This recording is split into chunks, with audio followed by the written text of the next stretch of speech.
They told her it was theft. They told her she was breaking company policy. But when Maya handed a steaming cup of dark roast to the shivering, homeless man in the corner, she didn't see a policy violation. She saw a human being. Her manager, however, saw an opportunity to destroy her. He threw her out on the street in the pouring rain, laughing as he tossed her apron into the mud. But he made one critical mistake. He didn't know who that homeless man really was. He didn't know that in less than 24 hours, a black stretch limousine would pull up to the curb, carrying high-powered lawyers and a vengeance that would shake the entire city.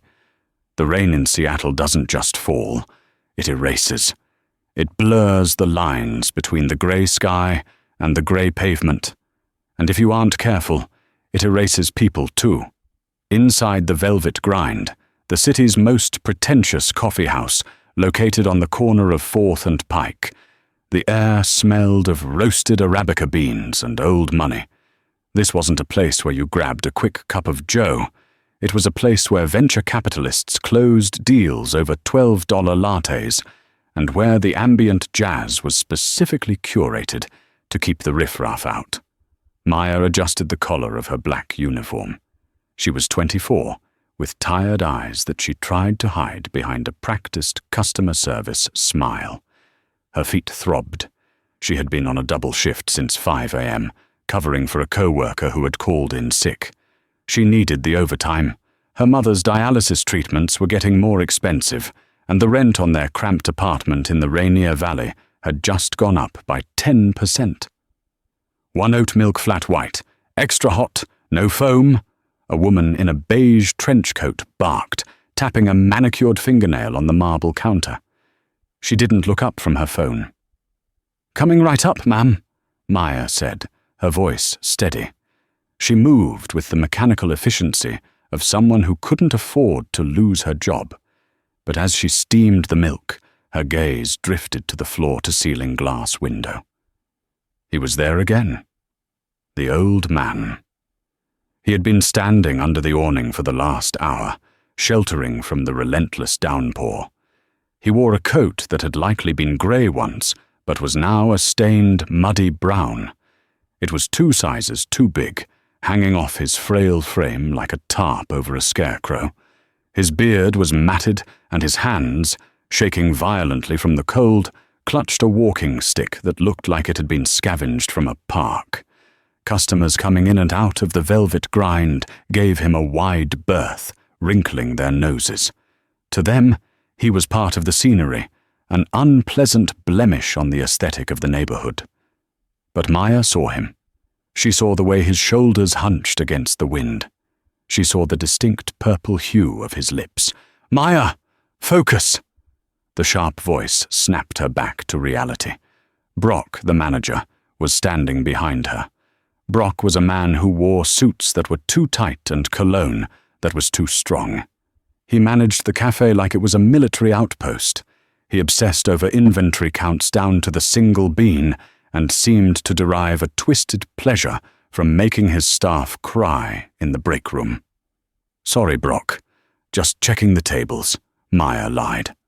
"Stop looking outside. The garbage on the street isn't our concern. The paying customers are." Brock sneered, slicking back his hair.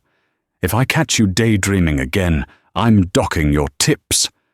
Maya nodded, handing the oat milk latte to the woman in the trench coat.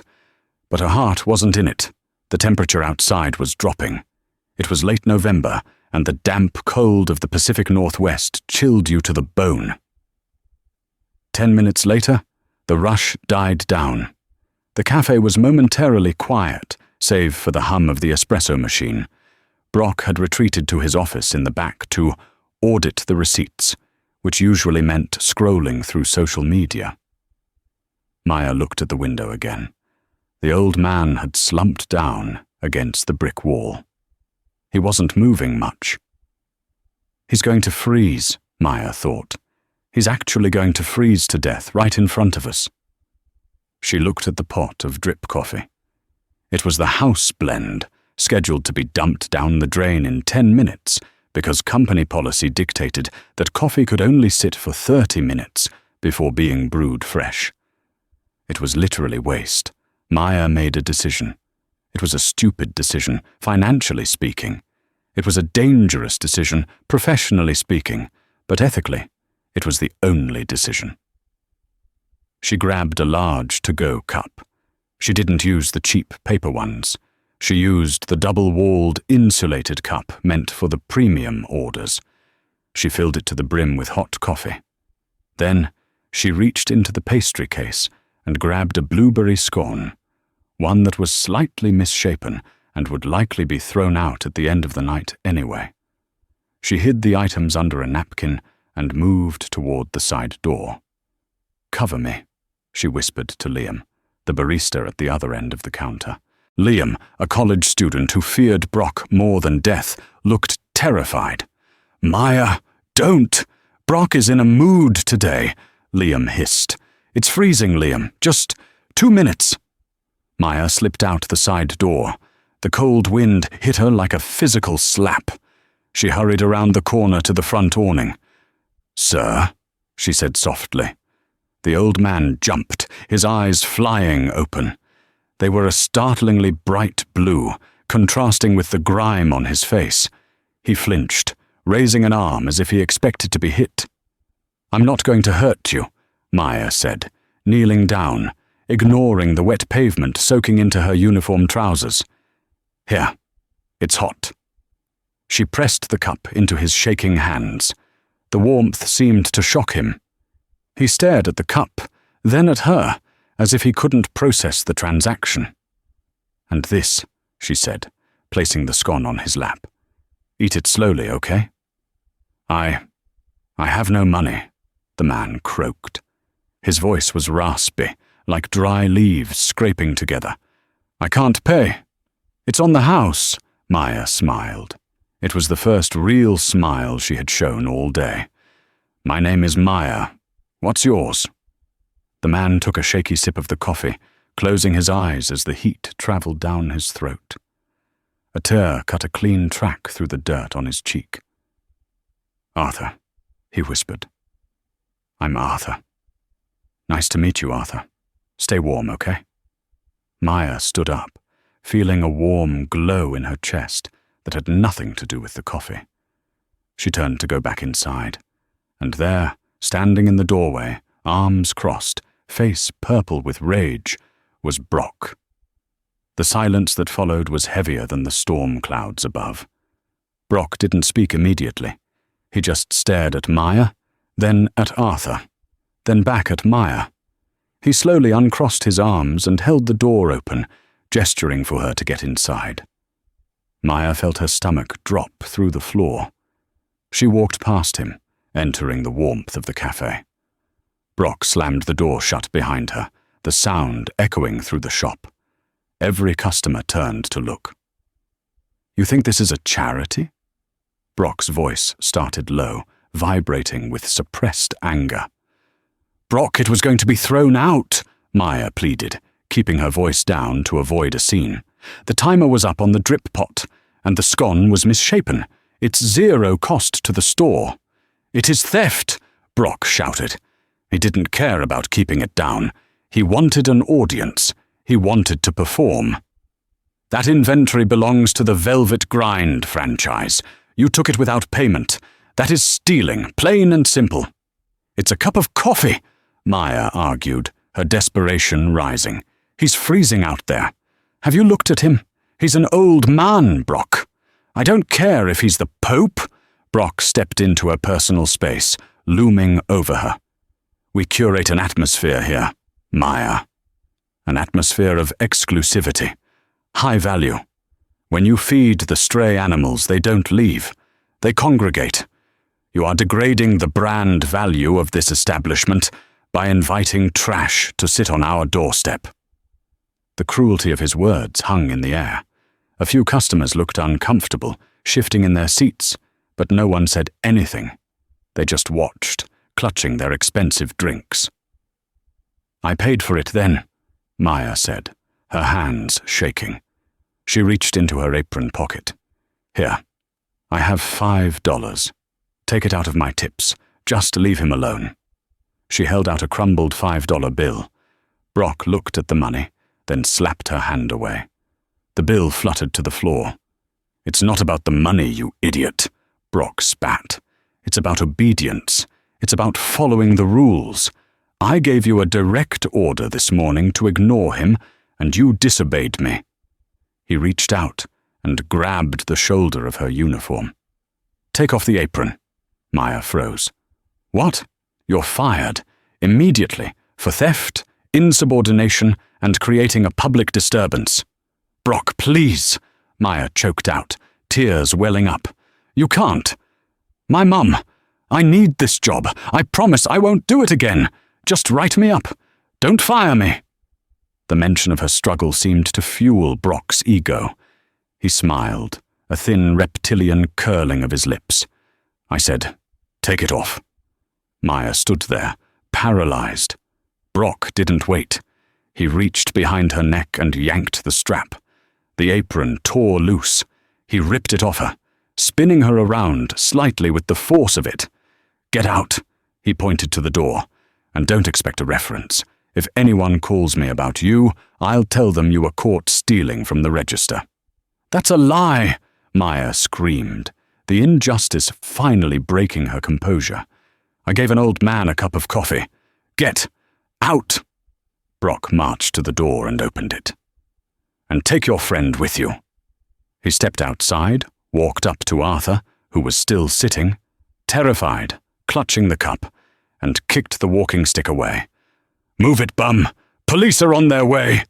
Brock yelled. Arthur scrambled to get up, spilling the hot coffee over his hand. He cried out in pain, dropping the cup. The liquid splashed over his muddy shoes. "No!" Maya ran out. She shoved past Brock, nearly knocking him over. She knelt beside Arthur. "Are you okay? Did he burn you?" "I'm sorry." Arthur was weeping now, deep, heaving sobs of shame. "I'm so sorry I caused you trouble, miss." "You didn't do anything wrong," Maya said fiercely. She helped him stand. She turned to look at Brock one last time. He was standing in the doorway, smirking, holding her torn apron like a trophy. "You're a monster," Maya said. "I'm a manager," Brock corrected. "And you are unemployed." He slammed the door and locked it. Maya watched as he turned the sign from open to closed, just to spite them, even though it was only 3 p.m. The walk to the bus stop was the longest mile of Maya's life. The rain had intensified, turning into a freezing sleet that stung her skin. She had given her umbrella to Arthur, insisting he take it. He had refused initially, but she forced it into his hand, along with the crumbled $5 bill she had picked up from the café floor before leaving. He had hobbled away toward the downtown shelter, looking back at her with eyes full of sorrow. Now, Maya was alone. She sat on the wet bench at the bus stop, staring at the dirty puddles. Her phone buzzed. It was a text from the landlord. "Rent is 3 days late, Maya. I need it by Friday or I have to start the eviction process. Sorry." Friday was 2 days away. She let out a sound that was half laugh, half sob. She had $40 in her bank account. Her next paycheck, which Brock would likely try to withhold, wouldn't come for 2 weeks. She thought about her mother, Linda. Linda was at the apartment right now, probably wrapped in blankets, waiting for Maya to come home with dinner. Linda had been a teacher for 30 years before the lupus took her kidneys. She was proud, kind, and completely dependent on Maya. How was Maya going to walk through that door and tell her mother that she had been fired for giving away a cup of coffee? The bus arrived, splashing dirty water onto Maya's shoes. She climbed aboard, swiping her pass. The beep was the only sound she heard. She sat in the back, leaning her head against the cold window. The city lights blurred past. Maybe I was wrong, she thought, the darkness of doubt creeping in. Maybe I should have just ignored him. If I had just ignored him, I'd still have a paycheck. I could pay the rent. I could buy Mom her medicine. It was a terrifying thought. That kindness was a luxury she couldn't afford, that the world punished empathy and rewarded cruelty. Men like Brock succeeded. They wore suits and managed stores. Women like Maya, who cared too much, ended up on the bus with wet shoes and no future. She arrived home an hour later. The apartment was cold. They kept the heating off to save money. "Maya, is that you?" Her mother's voice came from the bedroom. "Yeah, Mum, it's me." Maya tried to make her voice sound cheerful, but it cracked. She walked into the bedroom.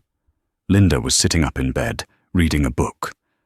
She looked at Maya's face, the red, puffy eyes, the wet hair, the slump of her shoulders, and she knew immediately.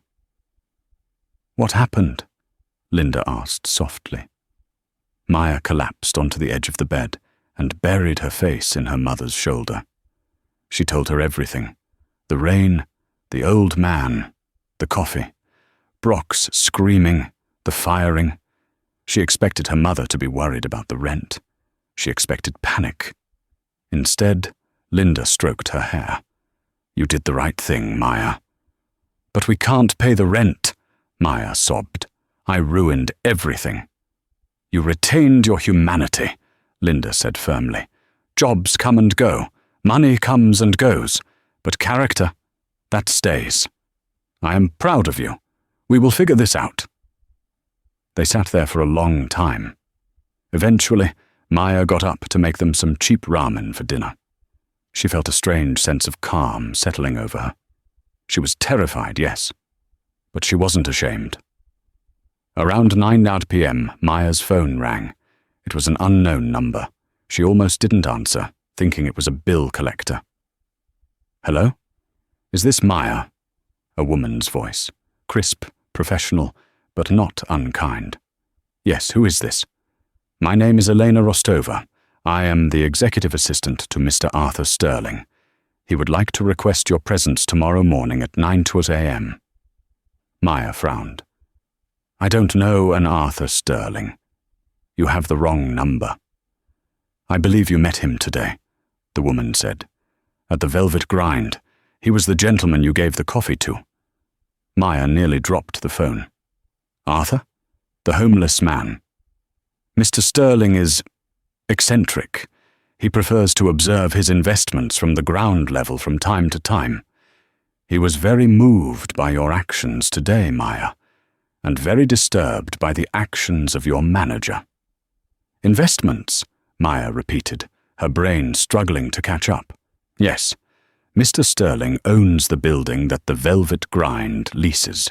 In fact, he owns the entire city block, and he owns a controlling stake in the coffee franchise itself." Maya went silent. The radiator in the corner clanked. "He would like you to meet him at the café tomorrow morning," Elena continued. "We have a meeting scheduled with the regional management and, of course, Mr. Brock. Mr. Sterling insists you be there." I don't have a uniform anymore. He tore it off me." "That won't be necessary, Maya. A car will pick you up at 8:30 a.m. Please, wear whatever makes you feel confident." Maya hung up the phone. She looked at her mother. "Who was that?" Linda asked. "Mum," Maya whispered. "I think tomorrow is going to be a very interesting day." The sun rose over Seattle with a reluctant, grey light, doing little to warm the damp pavement of the Rainier Valley. Inside apartment 4B, Maya paced the worn linoleum of her kitchen floor. She had been awake since 4 a.m., staring at the ceiling, replaying the phone call from the night before. Arthur Sterling. She had Googled him, of course. The moment she hung up the phone, she and her mother had huddled over her cracked smartphone screen. The results had been terrifying. Arthur Sterling wasn't just a building owner. He was a titan of Pacific Northwest real estate. He was a man who had built a fortune on shipping logistics before pivoting to commercial property. The photos online showed a man in bespoke Italian suits, cutting ribbons at skyscrapers, shaking hands with senators. It was impossible to reconcile that image with the shivering, dirty figure she had fed a scone to. "You're pacing a hole in the floor, honey," Linda said, wheeling her oxygen tank into the kitchen. She looked frail this morning, her skin possessing that translucent quality that always scared Maya. "I don't know if this is real, Mum," Maya said, biting her thumbnail. "Maybe it's a prank. Maybe Brock set this up to humiliate me even more. Maybe I go down there and they just laugh at me." "Rich men don't play pranks on waitresses, Maya. They don't have the time," Linda said, pouring herself a glass of water. "And Brock isn't smart enough to hire a voice actor to call you. This is real. You need to get dressed." Maya looked down at her clothes. She had put on her best outfit, a pair of black slacks that were slightly faded at the knees, and a white button-down shirt she usually saved for interviews. It was clean, but it screamed, working class. She didn't have blazers. She didn't have heels that weren't scuffed. "I look like I'm going to court," Maya muttered. "You look dignified," Linda corrected. At exactly 8:29 a.m., the sound of a heavy engine purring outside drew them both to the window. The Rainier Valley was not a neighborhood for luxury vehicles. It was a neighborhood for rusted sedans and delivery trucks. But there, idling directly in front of their peeling apartment complex, was a Lincoln Continental stretch limousine. It was jet black, polished to a mirror shine that reflected the overcast sky. It looked like a spaceship had landed in a junkyard. Neighbors were already coming out onto their porches. Mrs. Gable from downstairs, who usually only came out to yell at stray cats, was staring with her mouth open. Two teenagers on bikes stopped in the middle of the street, taking pictures with their phones. "Oh my God," Maya whispered. "Go," Linda urged her, a spark of excitement in her eyes that Maya hadn't seen in years. "Go and get your justice." Maya grabbed her purse. She hugged her mother tight, smelling the faint scent of lavender soap and sickness. "I'll be back, I promise." Walking down the 3 flights of stairs felt like a dream. When she pushed open the heavy front door of the building, the air was cold, but the rain had stopped. A driver in a black suit and cap was already standing by the rear door of the limo. He was a giant of a man, with a thick neck and a face carved from granite. He saw Maya approaching and bowed his head slightly. "Ms. Maya?" he asked. His voice was a deep rumble. "Yes," Maya squeaked. "Mr. Sterling is expecting you. Please." He opened the door. Maya slid into the back seat. The interior smelled of rich leather and expensive cologne. It was warm, climate-controlled to a perfect 70 degrees. There was a minibar with crystal glasses, and soft classical music played from hidden speakers. Sitting across from her, typing on a tablet, was the woman from the phone. Elena Rostova. Elena was terrifyingly beautiful. She wore a charcoal grey power suit that probably cost more than Maya's entire year of rent. Her hair was pulled back in a severe, flawless bun. She looked up, her expression unreadable behind designer glasses. "Good morning, Maya," Elena said, not stopping her typing. "Thank you for being punctual. Mr. Sterling values time above all else." Is he here?"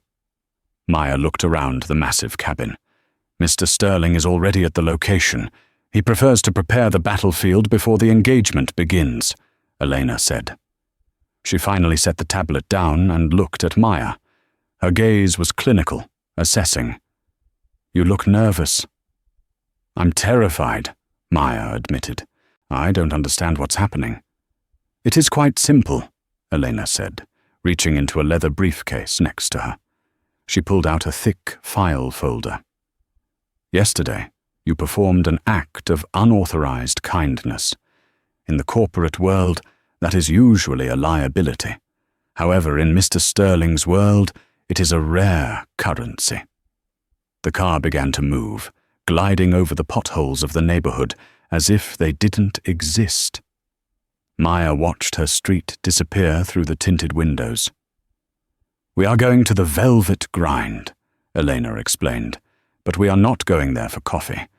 We are going there for a reckoning. This file," she tapped the folder, "contains the franchise agreement between the Velvet Grind parent corporation and the local operator, as well as the commercial lease for the building at 4th and Pike." "Okay," Maya said, her head spinning. "What does that have to do with me?" "You are the witness," Elena said. "And you are the catalyst." Mr. Sterling was conducting a stress test on his assets. He wanted to see how the management treated the most vulnerable members of society. Mr. Brock failed that test. Spectacularly. Elena opened the mini-fridge and handed Maya a bottle of water. It was a brand Maya had never seen in a glass bottle. "Drink," Elena commanded gently. "You need to be hydrated. It's going to be a loud morning." The drive to downtown took 20 minutes. As they approached the financial district, the buildings grew taller, the streets cleaner. They turned onto 4th Avenue. Maya saw the café. It was busy. The morning rush was in full swing. Lines of people were visible through the glass. And there, pacing back and forth near the entrance, was Brock. Brock looked stressed. He was yelling at a delivery driver, waving his hands frantically. "He knows something is happening," Maya observed. "He received a notice at 6 a.m. that the property owner was conducting an emergency site visit," Elena said, a small, cold smile playing on her lips. "He is panicking because his inventory is likely off, and he assumes this is a standard audit. He has no idea what is actually coming." The limo pulled up to the curb, right in the no-stopping zone. The driver put the hazard lights on. Brock stopped yelling at the delivery driver. He stared at the limo. His eyes widened. He straightened his tie, smoothed his hair, and put on his best sycophantic smile. He rushed toward the car, ready to open the door for whoever was inside. The driver beat him to it. He stepped out, ignoring Brock, and opened the rear door. Elena stepped out first. Her heels clicked on the pavement like gunshots. Brock's smile faltered slightly. He didn't recognize her.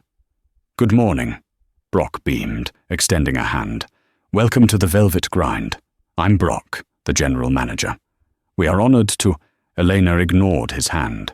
She turned back to the open car door. "Maya, if you please." Brock froze. Maya stepped out of the limo. She stood up, smoothing her white shirt. She looked Brock dead in the eye. The color drained from Brock's face so fast it looked like he was about to faint. He looked from the limo to Elena, then to Maya, his brain misfiring. "You," Brock whispered. What are you doing here? I fired you." "And we hired her," Elena said, her voice cutting through the street noise, "as a consultant for the day." "This is a joke." Brock laughed nervously, looking around for hidden cameras. "Maya, you hired a limo. With what money? Did you steal from the register before you left?" He moved toward Maya, his aggression returning. "I told you to stay away from here. I'm calling the police right now." "I wouldn't do that, Mr. Brock." A deep voice boomed from the sidewalk. 2 more cars had pulled up behind the limo. Black SUVs. 4 men in dark suits had emerged. They weren't bodyguards. They were lawyers. At the front of the pack was a man who looked like a shark in a 3-piece suit. He was holding a briefcase that looked heavy enough to bludgeon someone with. "Who are you?" Brock demanded, his voice rising an octave. "I am Marcus Thorne," the man said, "head of legal counsel for Sterling Holdings, and these gentlemen are my associates. We are here to execute a clause in your lease agreement." Brock swallowed hard. "Lease agreement? What clause?" Marcus Thorne smiled, but it didn't reach his eyes. "The eviction clause." The atmosphere inside the Velvet Grind shifted instantly as the entourage entered. It wasn't just a group of people walking in. It was an invasion, Elena led the way, followed by Maya, then Marcus Thorne and his team of 3 lawyers. Brock trailed behind them, hyperventilating, his face a mask of sweaty panic. "Lock the door," Marcus Thorne commanded, without looking back. "Excuse me," Brock stammered. "We are in the middle of the morning rush. I can't close the store." "Mr. Brock," Thorne stopped and turned. "You are currently operating on private property that you no longer have the right to occupy. If you continue to sell coffee, you are trespassing and conducting illegal commerce. Lock the door." Brock looked at the customers, about 15 of them, mostly business people on laptops or waiting for drinks. They had all gone silent, watching the drama unfold. "Everyone out!" Brock shouted, his voice cracking. "Emergency maintenance! Everyone out now! Refunds at the door!" There was a grumble of annoyance, but the presence of the grim-faced men in suits hastened the exodus. Within 2 minutes, the cafe was empty of customers. Liam, the barista who had been too scared to help Maya yesterday, stood behind the counter, clutching a milk pitcher like a shield. "You too, son," Thorne said to Liam. "Take a break. Go out the back." Liam looked at Brock. Brock nodded, weaky. Liam bolted. Now, it was just them. "This is harassment," Brock said, trying to regain some ground. He walked behind the counter, putting the barrier of the espresso machine between him and the lawyers. "I know my rights. I have a franchise contract. You can't just barge in here with her." He pointed a shaking finger at Maya, "and threaten to evict me. I've hit every sales target. My margins are the highest in the district." "We aren't here about your margins, Brock," Maya spoke up.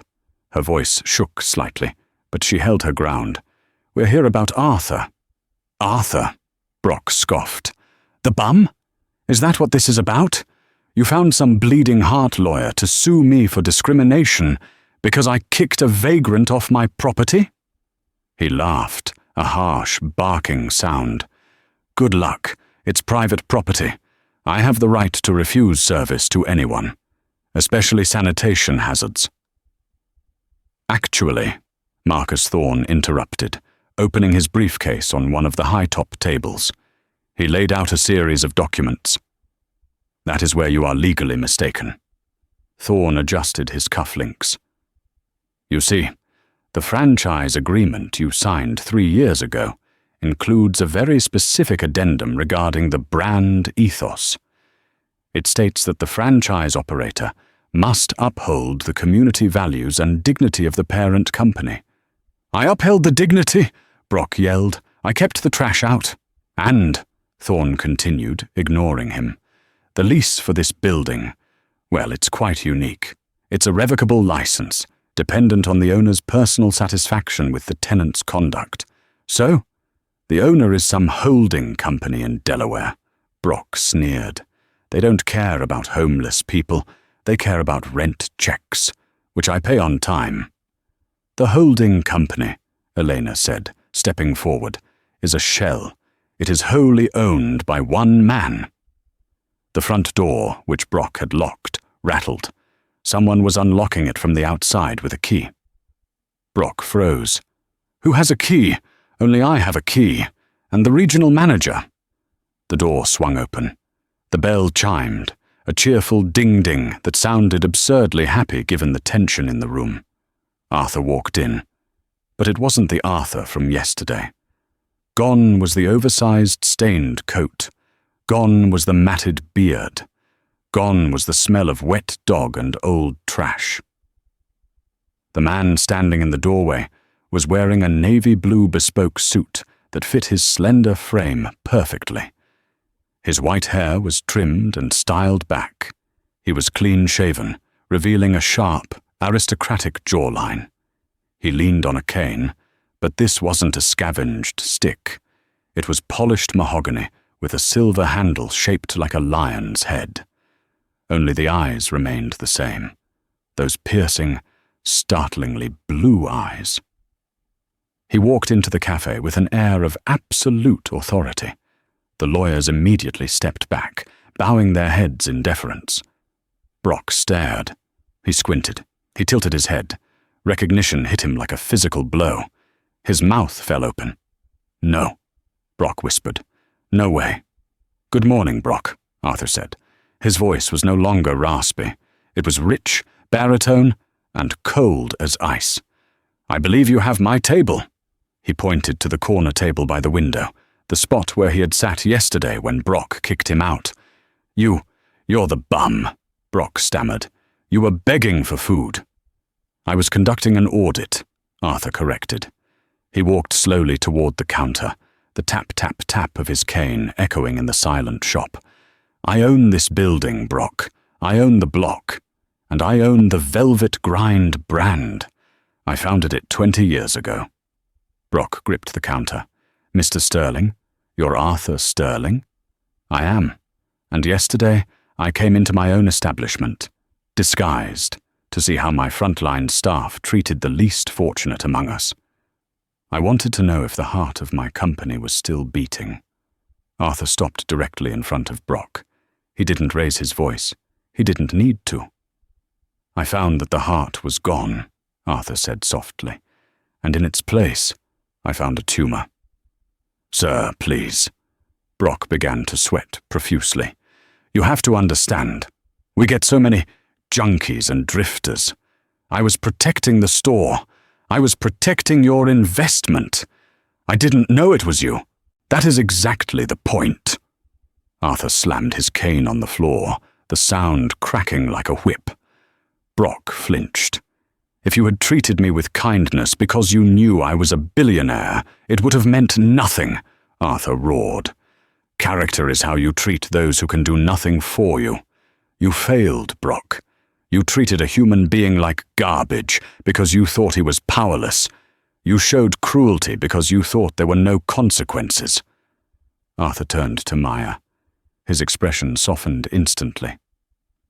"But this young woman," Arthur smiled warmly. "She risked her livelihood for a stranger.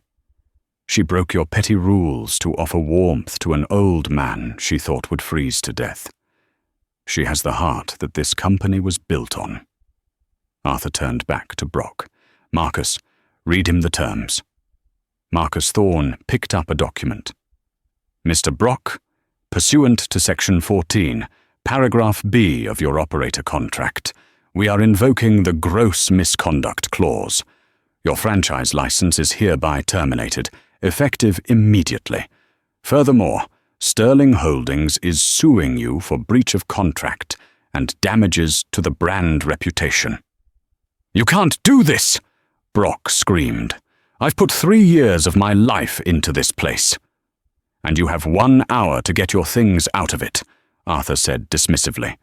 "My security team is outside to ensure you take only what is personally yours. If you take a single stapler belonging to the company, I will have you arrested for theft." Arthur paused, a mischievous glint in his eye. "Isn't that what you told Maya? That taking company property is theft, plain and simple?" Brock looked around the room. He looked at the lawyers, stone-faced and imposing. He looked at Elena, who was checking her watch. He looked at Maya, who was watching him with a mixture of shock and pity. He realized it was over. The power he had wielded like a club had been snatched away by the very person he had tried to crush. "Fine," Brock spat. He took off his name tag and threw it on the counter. "This place is a sinking ship anyway. Good luck running it without a manager." He stormed past them toward the office. "Oh, we won't be without a manager," Arthur called out after him. Brock stopped at the office door. Arthur turned to Maya. "Maya, my dear, how much were you making as a waitress here?" $11 an hour, plus tips," Maya whispered. "That seems insufficient," Arthur mused. "How does $80,000 a year sound? Plus full benefits, stock options, and a profit-sharing plan?" Maya's knees almost gave out. She grabbed the back of a chair to steady herself. "What?" "I need a new general manager for this location," Arthur said. "Someone who understands that coffee is just hot water. But hospitality is about people. I want you to run this store, Maya." Brock let out a strangled noise of disbelief. "Her? She's a nobody. She's a college dropout. She can't run a business." "She has more integrity in her little finger than you have in your entire body," Arthur said coldly. "Get out of my sight, Brock, before I decide to double the lawsuit." Brock disappeared into the office, slamming the door. Maya looked at Arthur, tears streaming down her face. "Mr. Sterling, I don't know what to say. I don't know if I can do it." "You already did the hard part," Arthur said, walking over and placing a hand on her shoulder. "You stayed human in an inhuman world. I can teach you spreadsheets, Maya. I can hire tutors to teach you inventory management. But I cannot teach someone to care. You have that gift." He reached into his pocket and pulled out a small gold pin, the emblem of the company founder. "Welcome to the team, Maya." Just as Maya reached out to take the pin, the front door smashed open. It wasn't a customer. It wasn't the police. It was a man holding a camera, followed by a woman with a microphone. Behind them, 2 more people with phones recording. "Mr. Sterling," the reporter shouted, "we got a tip that you were here evicting a local business manager. Is it true you're shutting down the café?" Arthur's face hardened. He looked at Elena. "Did you call the press?"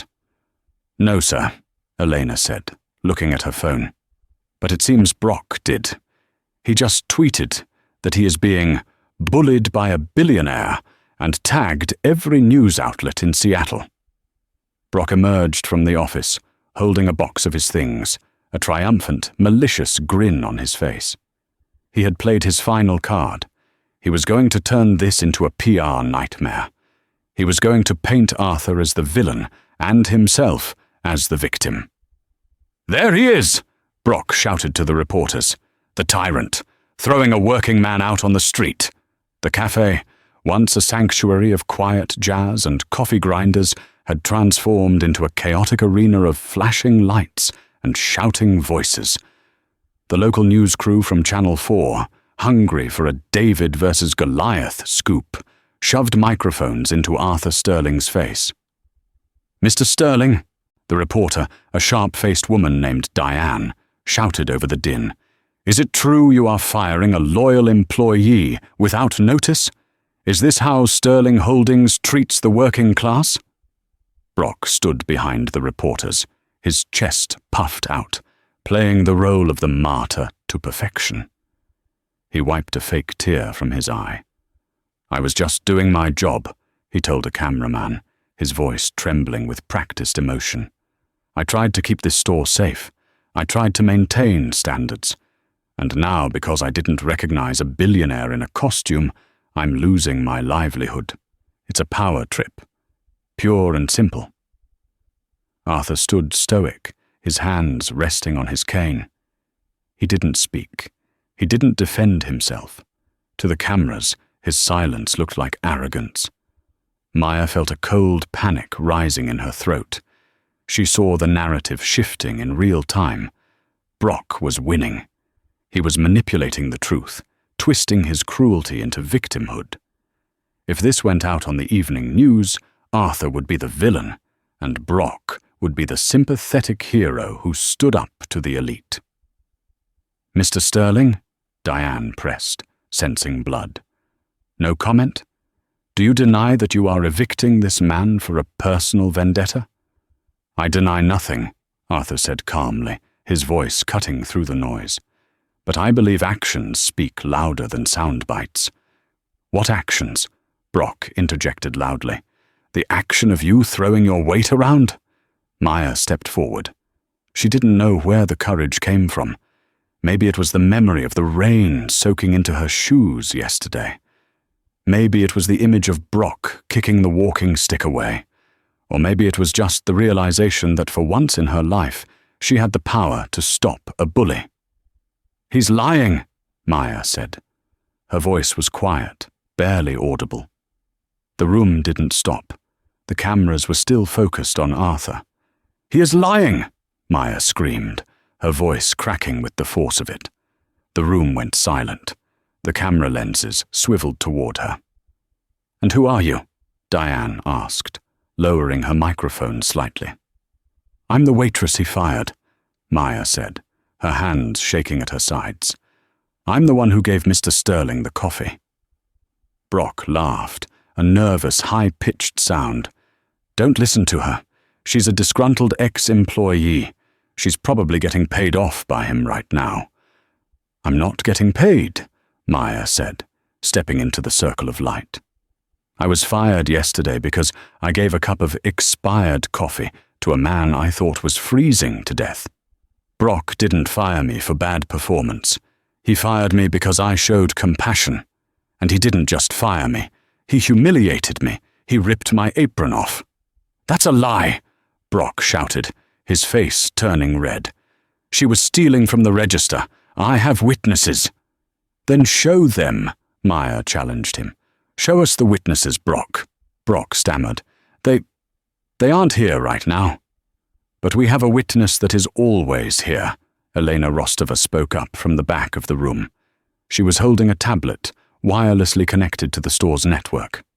"Mr. Brock, you seem to forget that the Velvet Grind installed high-definition security cameras with audio recording 3 months ago, part of the corporate upgrade you requested."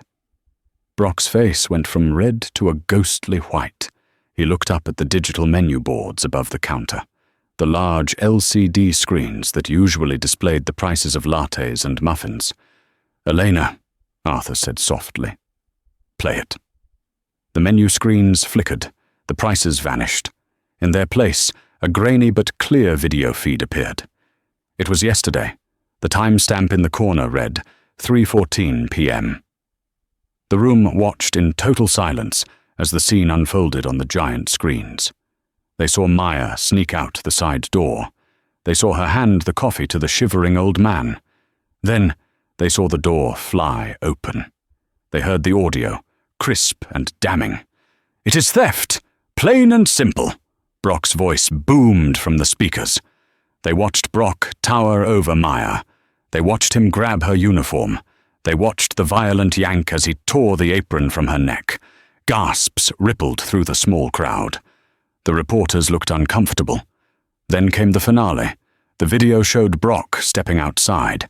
It showed him looking at the old man sitting on the wet pavement. And then, in glorious high definition, the world saw Brock wind up and kick the walking stick into the gutter. "Move it, bum! Police are on their way!" The video froze on Brock's sneering face. The silence in the café was absolute. It was the silence of a grave. Diane, the reporter, slowly turned her microphone away from Arthur and pointed it directly at Brock. "Mr. Brock," she said, her voice icy, "would you like to explain why you assaulted a homeless man and physically attacked your employee?"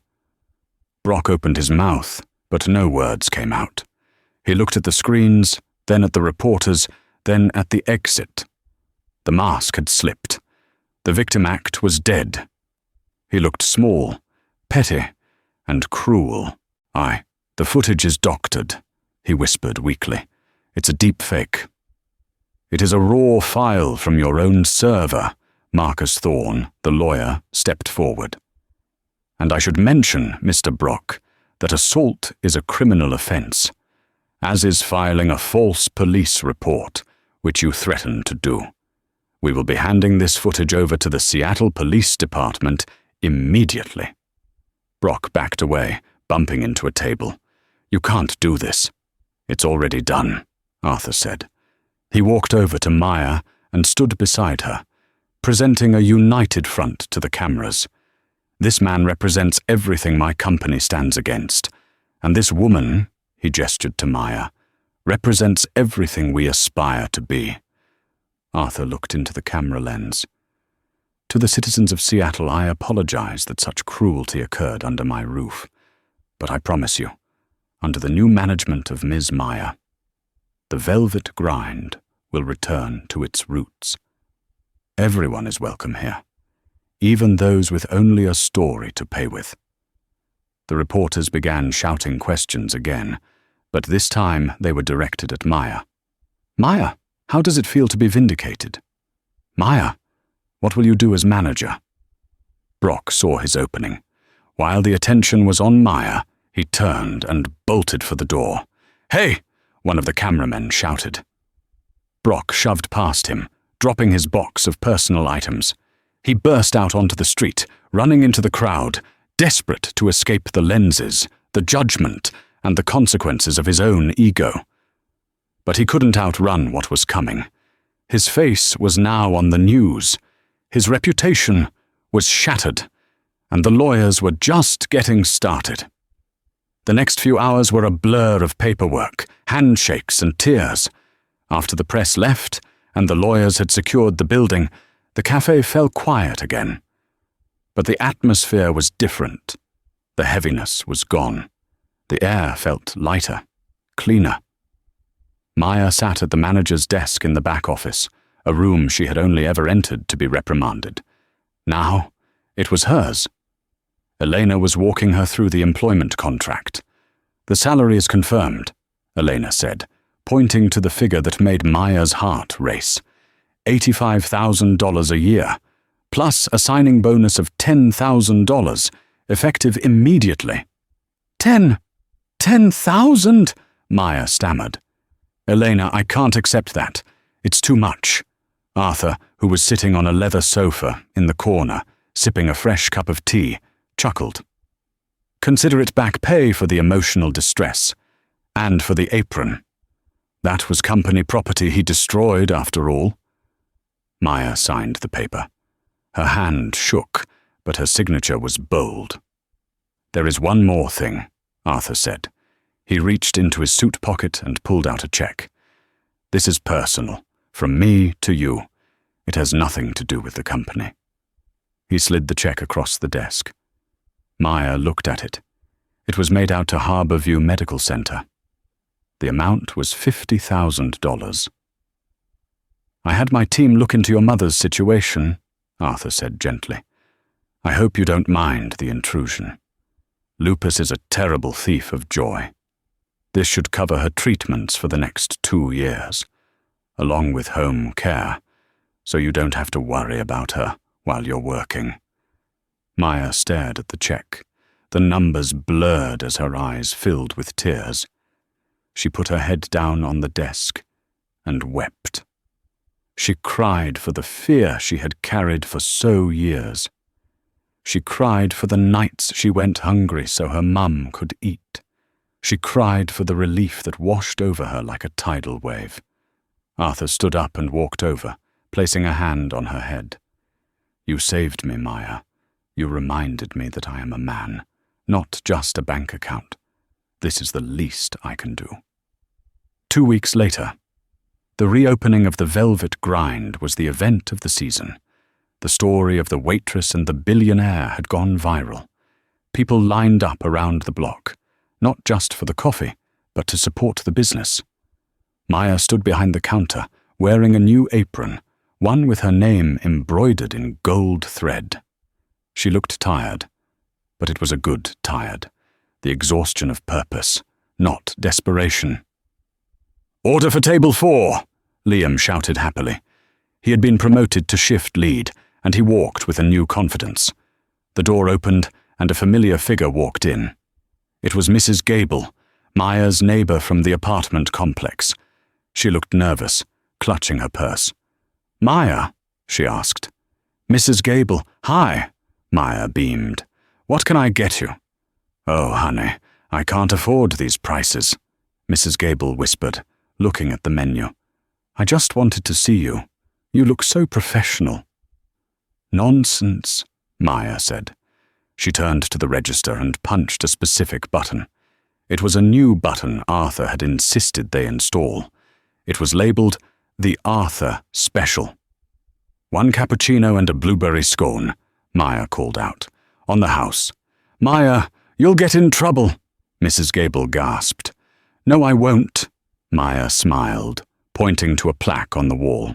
It was a framed photo of Arthur Sterling, dressed in his old dirty coat, holding a coffee cup. Beneath it, a brass plate read, "No one is too poor to share warmth. No one is too rich to receive it." 1 year later, the rain in Seattle still fell, grey and relentless. But inside the velvet grind, it was warm. Maya sat in the back office, reviewing the monthly P&L statement. Profits were up 40%. Employee turnover was 0.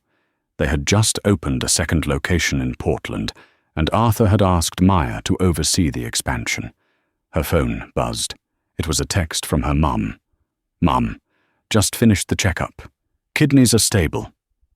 Doctor says I can maybe go on a small trip next month. Thinking Hawaii? Love you." Maya smiled, typing back. "Hawaii sounds perfect." "Pack your bags." She stood up and walked out to the floor. The cafe was buzzing with life. Businessmen sat next to students, and in the corner, at the best table by the window, sat 3 people who looked like they had nowhere else to go. They were eating soup and drinking coffee, treated with the same respect as the CEO sitting 2 tables away. Maya walked over to the window and looked out at the street. She saw a man in a suit running for a bus, looking stressed. It was Brock. He looked older, tired. He was working as a junior salesman for a paper company now. He looked up, saw Maya through the glass, and quickly looked away, hurrying down the street. Maya didn't feel anger. She didn't feel triumph. She just felt pity. He had chosen money over people, and in the end, he had lost both. She turned back to her cafe.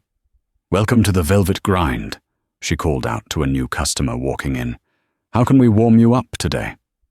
And that is the incredible story of how a single cup of coffee changed 2 lives forever. Maya thought she was just helping a homeless man, but she was actually planting the seeds for her own salvation. It's a powerful reminder that we never truly know who we are dealing with. That homeless man could be a billionaire, an angel, or just someone who needs a break. In a world that often rewards ruthlessness, Maya proved that kindness is the ultimate currency. Brock thought power was about tearing people down, but he learned the hard way that true power is lifting people up. What would you have done if you were in Maya's shoes? Would you have risked your job for a stranger? Let me know in the comments below. If you enjoyed this story, please smash that like button, share this video with your friends to spread the message of kindness, and don't forget to subscribe and hit the bell notification so you never miss a daily drama. Thanks for watching.